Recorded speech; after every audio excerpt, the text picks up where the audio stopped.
10 বছর ধরে মধুমিতা প্রতিদিন একই রুটিনে বেঁচে আছে। সকালবেলা ঘুম থেকে উঠে সংসারের কাজ, অফিস, আবার ফেরা।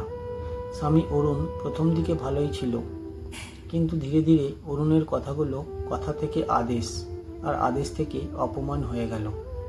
মধুমিতা চুপচাপ সহ্য করত, ছেলের মুখের দিকে তাকিয়ে সমাজের ভয়ে পরিবারের নাম বাঁচাতে।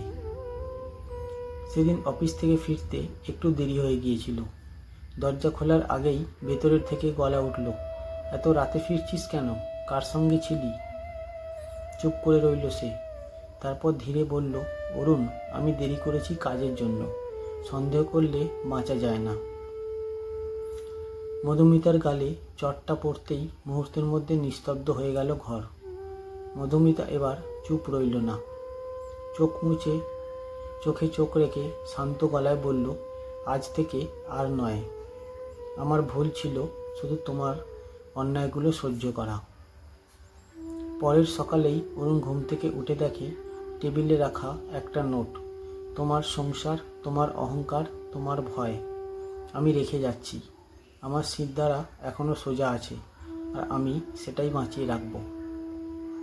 আজ মধুমিতা ছেলেকে স্কুলে দিয়ে রিকশায় উঠছে।